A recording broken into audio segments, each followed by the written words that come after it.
Hola nuevamente, soy Daniel Fassi, el coordinador de Fisiología de la Sangre, jefe de trabajos prácticos de la Unidad Académica número 1 de Fisiología y Biofísica. Vamos a dar comienzo al segundo video que corresponde al último seminario de Fisiología de la Sangre, que es el número 13, que se refiere a coagulación y fibrinolisis. Vimos en el video anterior todos los eventos que se producían hasta que llegábamos al fibrinógeno y la fibrina era formada a partir del clivaje proteolítico inducido por la trombina que surgía de la fase de amplificación. Vamos a hablar un poquito más del fibrinógeno y la fibrina y algunas de sus características y propiedades que hacen a la rigidez, a la tensión, a la densidad y a la mayor o menor sensibilidad a la lisis que suele tener el tapón hemostático o el coágulo o incluso el trombo, en base a las propiedades del fibrinógeno y en base a la actividad de un factor que no vimos, que es la última enzima, que es el factor 13. En la figura observamos el fibrinógeno. Vemos que el fibrinógeno es un hexámero que tiene dos mitades homólogas. Cada una de esas mitades homólogas tiene tres cadenas. Una cadena alfa que vemos acá en color púrpura o bordó, una cadena beta que vemos en color celeste o azul celeste y una cadena gamma que vemos en verde. La organización estructural del fibrinógeno nos muestra una zona cercana al N-terminal, que lo vemos acá más grande, en donde observamos que las cadenas dejan de tener esa estructura de alfa hélice y de alguna manera forman el sitio donde se va a producir el clivaje del fibrinógeno por acción de la trombina. Esta zona de la cadena del de las cadenas de fibrinógeno, en donde se unen ambas cadenas y forman y donde se encuentra el sitio de clivaje, forman un dominio que se llama dominio E o región E o zona central. Yéndonos hacia la periferia de la molécula, observamos que existen dos bucles, un bucle que forma la cadena B y otro que forma la cadena gamma, y en ese caso son sitios importantes de unión, incluso entre moléculas de fibrina cuando se produce la polimerización. Las cadenas alfa tienen zonas que son bastante flexibles y esa flexibilidad que tienen las cadenas alfa les permite obtener al fibrinógeno, en particular a la fibrina, algunas de las características que veremos después. El fibrinógeno se produce fundamentalmente en el hígado, está en altas concentraciones en el plasma, fíjense entre 200 y 400 miligramos por decilitro, bastante alta para una proteína plasmática, y es clivado por trombina para estabilizar el tapón hemostático. La síntesis hepática del fibrinógeno puede ser constitutiva, es decir, producción basal de fibrinógeno, y otra estimulada. La estimulada es estimulada por productos de degradación de la misma fibrina, como veremos después en fibrinolisis, por la insulina y ácidos grasos libres, algunas citoquinas inflamatorias como interleuquina 6 e interleuquina 1 beta, y la mayoría de estos estímulos ocurren a través de lo que se llaman factores nucleares del hepatocito 1 y 4, que son las señales de transducción que se conectan en la célula para producir la síntesis de fibrinógeno posterior. Esta estimulación de la producción de fibrinógeno por parte de citoquinas inflamatorias es lo que explica, entre otras cosas, el aumento de los niveles séricos de fibrinógeno en un proceso inflamatorio en curso, como lo que se llama un reactante de fase aguda. Hay un pequeño porcentaje, entre un 10 y un 8 o 15% de todo el fibrinógeno circulante que tiene una característica diferente que se lo llama subtipos gamma A, gamma prima, y de alguna forma este fibrinógeno tiene una cadena gamma más elongada o más larga y tiene algunas diferencias en cuanto al tipo de trombos que forma, en cuanto a su rigidez y estructura y la afinidad que tiene por el factor 13. El fibrinógeno es convertido a fibrina por una proteólisis mediada por trombina. La trombina, que vemos acá, como un Pac-Man rojo, se ubica generalmente en el dominio central, que es donde se encuentra el sitio de clivaje.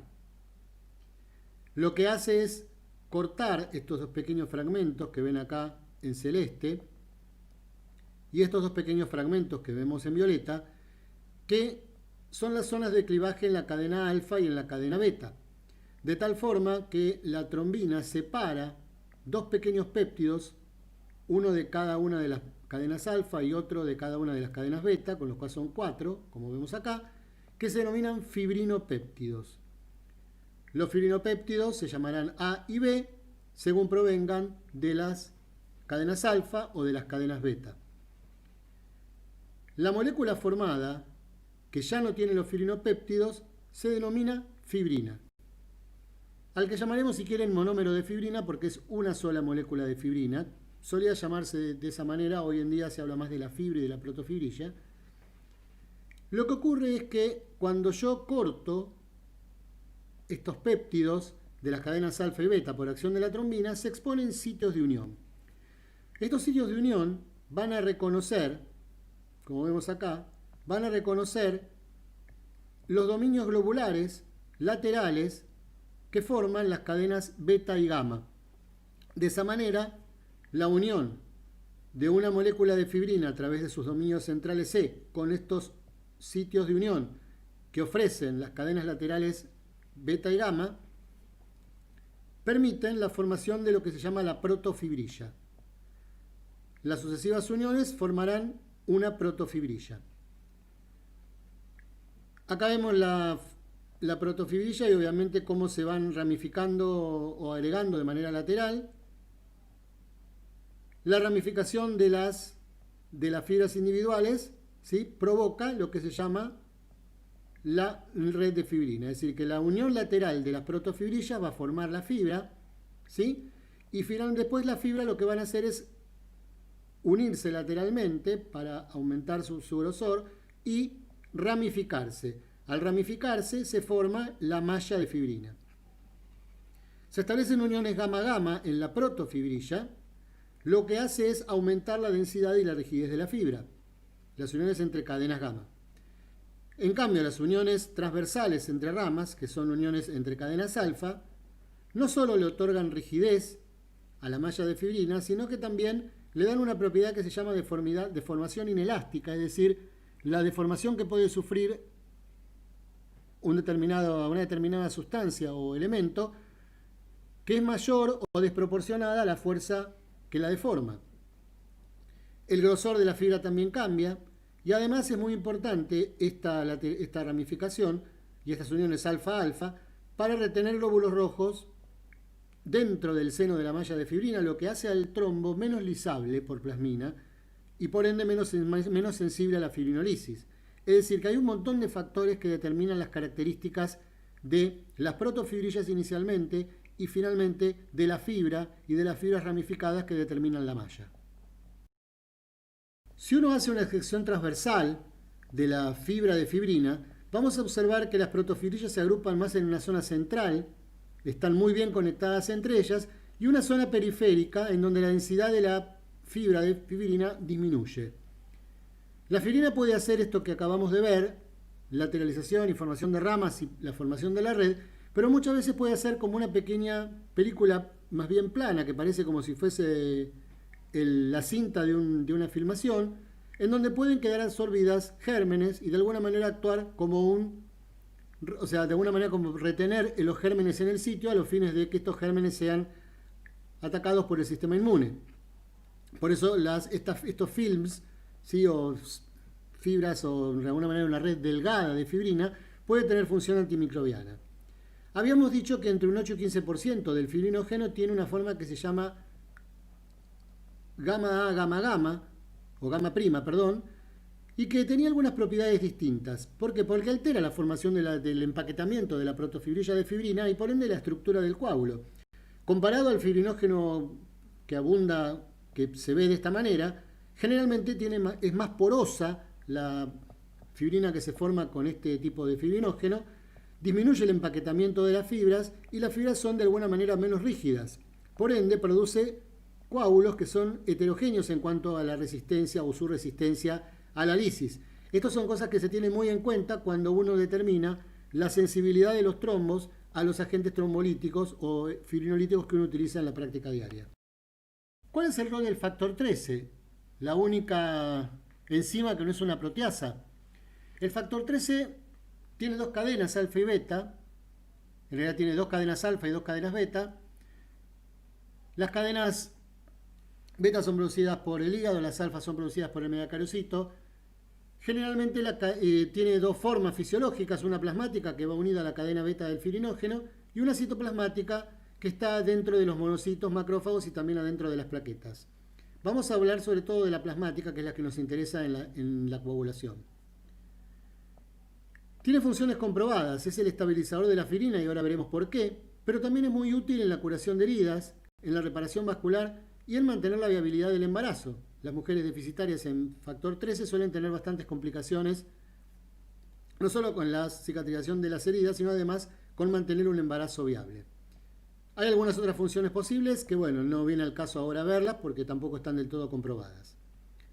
¿Qué es lo que hace el factor 13? El factor 13, que ya está unido al fibrinógeno, está cerca de la unión de la trombina al fibrinógeno. De tal modo que la trombina, que mantiene su sitio activo, lo que hace es clivar al factor 13 en dos pasos, de tal manera de separar las cadenas beta de las cadenas alfa. El factor 13 clivado, que ha sido deprovisto de sus dos cadenas beta, se transforma en el factor 13 activo. Y el activador es la trombina, que también estaba ahí nomás, al lado, el dominio E o central del fibrinógeno. El factor 13 lo que va a hacer después es, una vez que se empezaron a formar las protofibrillas, y para que esa fibrina que inicialmente se forma de manera espontánea y por ende es bastante sensible a la lisis y puede disolverse fácilmente, lo que uno llamaba habitualmente fibrina soluble o fibrina no estable, pasa a transformarse en una fibrina mucho más estable y con mayor rigidez porque se empiezan a generar uniones cruzadas, glutamil-lisina, entre las cadenas de fibrina. De tal forma que eso le va a dar una mayor rigidez a las uniones y por ende a la malla.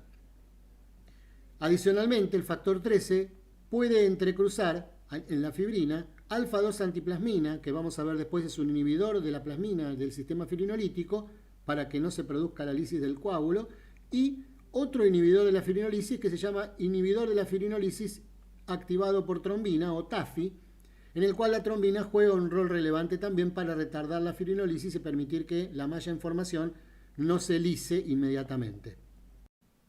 Merced a la capacidad de formar una malla y merced a las características estructurales propias de la fibrina tiene características biomecánicas que son importantes. La fibrina es elástica, como si fuese una banda elástica, ¿sí? Acá tenemos algunos materiales y lo comparan con la extensibilidad o la capacidad de estirarse de la fibrina y vemos que la fibra de fibrina aislada o separada tiene más de un 330% de extensibilidad en relación a su longitud original. Mientras que la red de fibrina, porque hay otros factores en juego, que tiene que ver con el empaquetamiento y la densidad de las protofibrillas, está entre un 100 y un 200% de capacidad de extensibilidad. Fíjense que el caso del hilo de la araña, de la tela de la araña, es de un 270%. Y otras proteínas biológicas como la elastina de un 150%. O la fibronectina que tiene una elasticidad mucho mayor. Fíjense que hay estructuras como por ejemplo el colágeno y los microtúbulos cuya extensibilidad es muy pobre. La fibrina se endurece en respuesta al shear, es decir, al flujo, a la tensión o a la compresión. Actuando las mismas fuerzas, la posibilidad de deformación que tiene la fibrina y de endurecimiento va a ser mayor a medida que se va entrecruzando o se van formando uniones entrecruzadas por el factor 13. Fíjense en la curva en azul muestra, ante la situación de estrés, qué ocurre con la rigidez de la fibrina. La rigidez de la fibrina va aumentando en la medida en que se producen las uniones entrecruzadas que hace el factor 13. En cambio, en ausencia del factor 13, la fibrina se torna menos rígida y mucho menos, de alguna manera, deformable y por ende mucho más sensible a la lisis o a su ruptura. Además, la fibrina tiene propiedades viscoelásticas, es decir, puede ser tan viscosa como la miel y tan elástica como un resorte. Entonces, ¿de qué depende cada una de las propiedades? La viscosidad de la fibrina aparentemente resulta del desplazamiento de las protofibrillas bajo fuerza, ¿sí? Sobre todo con flujos que van paralelos a la protofibrilla o a la fibra de fibrina. De alguna forma ese movimiento entre cadenas laterales o paralelas va generando nuevas uniones que las reposicionan y de alguna manera al reposicionarse toman una nueva estructura que es mucho más rígida y logran una deformación irreversible sin un daño estructural. Por otro lado, como vimos en la fibrina tenía zonas que tenían elasticidad, la elongación reversible de estructuras alfa hélice que se transforman en estructuras beta plegadas y el desenvolvimiento de la cadena gamma a nivel del C terminal son lo que determinan que la fibrina se torne elástica. Esto significa, puede extenderse, alargarse, estirarse, como pasa como vimos en la extensibilidad, y después de que desaparece el estímulo, volver a su situación original. Las propiedades mecánicas del trombo, entonces, se van a originar por una serie de factores que de alguna manera están dados sobre todo por las propiedades de cada fibra en particular. La orientación que tiene esta fibra, la capacidad de estiramiento, de unión y de empaquetamiento, entre otros. Las interacciones de la fibrina y del fibrinógeno con algunas células media fenómenos que tienen que ver con la hemostasia, la trombosis y las respuestas inflamatorias. Ya vieron en el seminario anterior, cuando hablaron de la agregación plaquetaria, que las interacciones del fibrinógeno con la alfa-2b3a o la glicoproteína 2b3a o alfa-2 beta-3 de las plaquetas permite a las plaquetas formar puentes de fibrinógeno que las va a agregar. Por otro lado, la unión del fibrinógeno a la glucoproteína 6 plaquetaria induce de alguna manera una señalización que promueve la estabilización y la formación del trombo. También el fibrinógeno puede interactuar con los leucocitos y particularmente con la molécula de adhesión que es una integrina, que es una beta-2 integrina, que vieron en el seminario de leucocitos, que es la alfa-M beta-2, también denominada CD18, CD11, y de alguna manera la unión del fibrinógeno promueve la inflamación por activación de estos leucocitos. Las interacciones con los glóbulos rojos le permiten afectar también la viscosidad de la sangre y la tasa de sedimentación globular. Cuando viene la eritrosedimentación, recuerdan que la fibrina es una de las aglomerinas, es decir, una de las proteínas que es capaz de aglomerar glóbulos rojos y hacerlos precipitar más rápido y por ende acelerar la velocidad de eritrosedimentación cuando hay un aumento del fibrinógeno denominado hiperfibrinogenemia, como ocurre, por ejemplo, en los procesos inflamatorios. Es una de las razones por las que los procesos inflamatorios cursan con eritroacelerada. El fibrinógeno también puede interactuar con células endoteliales, con integrinas de células endoteliales, y una posibilidad es que este fibrinógeno lo que hace o la acción de este fibrinógeno sea anclar al trombo a la pared vascular. Es decir, es una proteína que tiene múltiples posibilidades y que es muy importante en muchos procesos que exceden a la coagulación y por eso cuando decíamos que la formación de fibrina no necesariamente es el final de la película, sino que pueden aparecer otros eventos posteriores. Sistema contacto.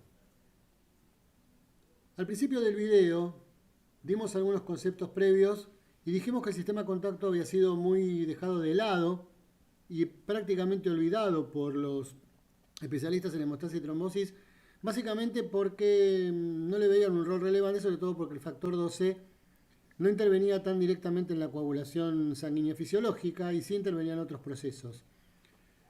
Pero hoy se sabe que el sistema de contacto juega un rol muy importante cuando la coagulación se activa en respuesta a estímulos inflamatorios. El concepto de inmunotrombosis está muy de moda y además también juega un rol importante cuando la coagulación se debe activar por el contacto de la sangre con superficies artificiales, como por ejemplo prótesis o catéteres endovasculares que afectan o que modifican la estructura habitual del endotelio. El sistema de contacto es un grupo de proteínas plasmáticas que responden a la presencia de sustancias patofisiológicas y patógenos invasores. Se activan por contacto, y por eso el nombre, con superficies artificiales cargadas negativamente, como las que acabamos de nombrar, y disparan la coagulación en una serie de reacciones inflamatorias acopladas que pueden llegar a ser muy importantes y a veces bastante dañinas en un individuo. Ahora que estamos con el tema de la pandemia del COVID, probablemente parte de las reacciones inflamatorias encadenadas con las alteraciones de la coagulación sean un detalle importante en aquellos pacientes más severos o que mueren por la patología. ¿Cuáles son los componentes del sistema de contacto?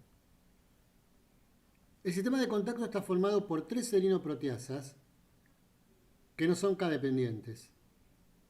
El factor 12, que ya lo nombramos en los factores de coagulación, el factor 11, que es activado por el 12, y otro que se denomina precalicreína. Existen además cofactor no enzimático, que se denomina quininógenos, de los cuales tenemos 2 formas, de bajo y de alto peso molecular. ¿Cómo se produce la activación del sistema de contacto acoplado al sistema de calicreínas quininas y cuáles serían sus principales funciones fisiológicas? En rojo vemos lo que tiene que ver con la activación del sistema de contacto, en donde el factor 12, que puede estar ligado a superficies, en este caso células endoteliales o acoplados o cercanos al quininógeno en alto peso molecular, o puede haber un factor 12 que es el circulante en fase soluble. La activación en superficie suele ocurrir en el factor 12 con la superficie, justamente con el contacto ante superficies cargadas negativamente, como pasa con estas superficies artificiales o con el colágeno que a veces puede exponerse a nivel subendotelial, que hacen que el factor 12 cambie su estructura, su conformación molecular sin clivarse. Sin embargo, tenga su sitio activo expresado. Tenemos, por otro lado, que este factor 12 se transforma entonces en factor 12 activo por contacto, pero también veremos después que el factor 12 puede ser activado por un montón de sustancias, ¿sí? Y por incluso sustancias que son liberadas por las células en fase soluble con un clivaje proteolítico. Este factor 12 va, una vez que sea activado, va a actuar sobre el factor 11, que es su enzima, su sustrato natural, para transformarlo en 11 activo, y el 11 activo va a entrar en lo que antes conocíamos como vía intrínseca de la coagulación, y recordamos que este 11 activo iba a actuar sobre el 9, formando una cantidad adicional de 9 durante la fase de propagación. Recordamos que la prescindencia del factor 12 tiene que ver en la coagulación con que el factor 11 puede ser activado sobre una plaqueta activada en presencia de trombina, y es por eso que este 11 no tiene que recurrir al factor 12 para su activación habitual. Esto conducirá a la formación de fibrina y por ende a la coagulación convencional.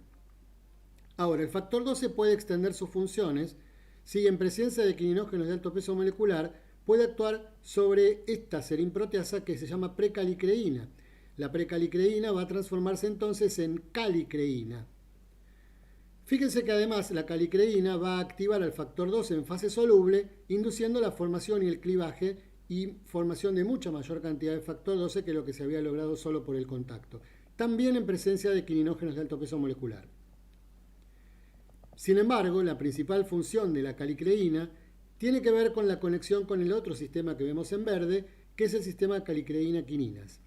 La calicreína actúa sobre los quininógenos de alto peso molecular, liberando un quininógeno de menor peso molecular como producto de la reacción, y el producto principal que se conoce, y ustedes probablemente la hayan escuchado nombrar, como bradiquinina. La han nombrado en fisiología renal como uno de los agentes que modifican algunas funciones en los riñones. La bradiquinina tiene 2 receptores, el B1R y el B2R, que tienen funciones importantes en la función endotelial y vascular, porque modifican la permeabilidad vascular, la aumentan, inducen vasodilatación y al aumentar la permeabilidad vascular favorecen el edema y muchas veces por la vasodilatación la hipotensión arterial. El otro tema es que que esto tiene un enlace con fisiología renal, la enzima, o sea, de alguna manera la enzima convertidora de la angiotensina puede degradar bradiquinina, entonces el uso de agentes inhibidores de la enzima convertidora de angiotensina puede hacer que la bradiquinina no sea degradada y eso favorecer la vasodilatación como parte de los efectos que suelen tener estos fármacos, como el enalapril, que es el más conocido. La bradiquinina tiene efectos además, obviamente, sobre todo lo que tiene que ver con la respuesta vascular a nivel inflamatorio. Por otro lado, el efecto zinc dependiente de los quininógenos de alto peso molecular y del factor 12, sin activarse, puede actuar sobre las células endoteliales, favoreciendo la angiogénesis y la proliferación celular. Por ende, todo este sistema colabora con los procesos inflamatorios, merced a que hay citoquinas, hay histonas, ARN y ADN, los polifosfatos plaquetarios que pueden activar al factor 12 y al factor 11 y también ser disparadores de la activación de este sistema contacto. Para poder cerrar este video vamos a hablar de los polifosfatos plaquetarios, que son cadenas de fosfatos enlazadas, generalmente cadenas cortas en el caso de las plaquetas, liberadas durante su activación o expuestas en la membrana. Los polifosfatos plaquetarios juegan un rol en la activación del factor 5, evitan la autodegradación que puede sufrir el factor 12 a nivel plasmático, el 12 en forma activada, modifican la estructura de la fibrilina y favorecen la fibrinolisis a través de la acción del factor 12 que veremos después en fibrinolisis, y son capaces también de unir quininógeno de alto peso molecular y favorecer el ensamble a superficies de factor 12 y factor 11. Finalmente, los polifosfatos plaquetarios pueden activar al factor 11 sobre la superficie plaquetaria. De esta manera damos por terminado el segundo video.